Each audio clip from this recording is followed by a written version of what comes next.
ठाकरे बंधूंमध्ये जागा वाटपाचा तिढा नसून दादर, माहीम, भांडूप, विक्रोळीतील तिढा सोडवण्यासाठी आम्ही समर्थ आहे असं वक्तव्य संजय राऊतांनी केलंय।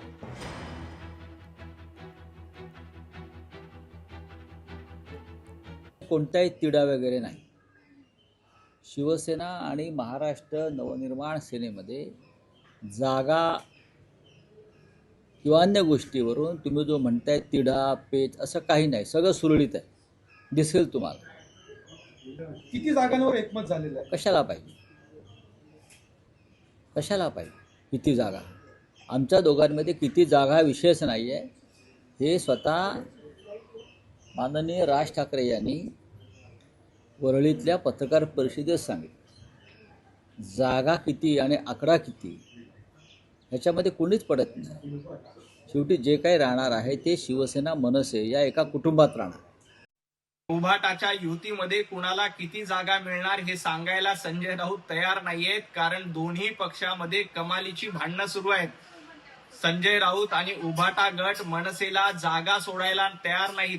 फक्त 40 ते 50 जागांवर मनसेची बोळवण करण्याची तयारी उभाटा गटाची आहे।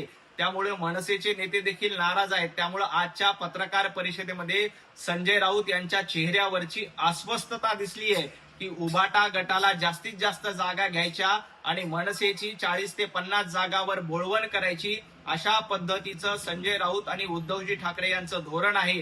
त्यामुळे मनसैनिकांनी आणि सन्माननीय राज ठाकरे यांनी देखील उभाटा गटाच्या या कूटनीतीपासून सावध राहिलं पाहिजे। वळ्यात पुढच्या आणखी एक महत्त्वाच्या बातमीकडे। छत्रपती संभाजीनगरमध्ये राष्ट्रवादी काँग्रेसची पहिली यादी जाहीर करण्यात आली।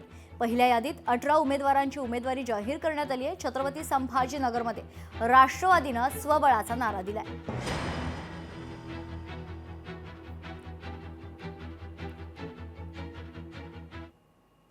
पुण्यात मनसेचा महाविकास आघाडीला जाहीर प्रस्ताव आहे। मनसेची महाविकास आघाडीमध्ये सहभागी होण्याची इच्छा आहे। काँग्रेस अद्यापही मनसेला महाविकास आघाडीत स्वीकारण्यास तयार नाही।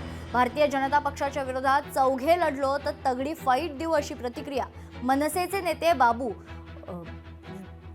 वागसकरांनी दिलेली आहे। भाजपच्या विरोधात आम्ही चौघं मिळून एकत्र लढलो तर अतिशय चांगल्या प्रकारे महाराष्ट्रात सकारात्मक रिझल्ट येतील आणि भाजपचे बऱ्यापैकी सीट कमी होते। पुणे शहराचंच बघितलं तर आम्ही सगळे चारही पक्ष एकत्र मिळून निवडणूक लढलो तर आम्ही भाजपला 40 ते 50 सीटापर्यंत आणू शकतो।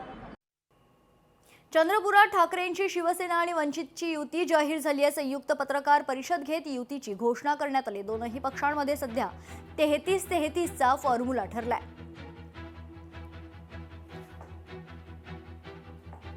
आमचे मित्र बोलल्याप्रमाणे वंचित बहुजन आघाडी आणि शिवसेना उद्धव बाळासाहेब ठाकरे यांनी समसमान जागा म्हणजे 50-50चा फॉर्म्युला या महानगरपालिकेत आम्ही ठरवलेला आहे आणि दोघंही पक्ष त्यानुसार आम्ही समोर निवडणूक लढणार आहोत। वंचित बहुजन आघाडी हा पक्ष गेल्या कित्येक दिवसापासून नाही का आज महानगरपालिकेमध्ये महानगर क्षेत्रामध्ये आपली ताकद मजबूतीने दाखवत आहे। त्या हेतूने आज आम्ही असा विचार केलेला आहे की उद्धव बाळासाहेब ठाकरे शिवसेना यांच्यासोबत बराबरीच्या वाटेने म्हणजे 50-50च्या वाटेने आम्ही युती करणार आहोत त्यांच्यासोबत। काँग्रेस वंचित बहुजन आघाडीला विचारणी केल्यानंतर त्यांनी सन्मानजनक वाटा असा आम्हाला देण्यास तयार नसल्यामुळे ती युती आम्ही करण्यास नकार दिलेला आहे। लोकशाही मराठी ऐका, पहा, जागरूक रहा।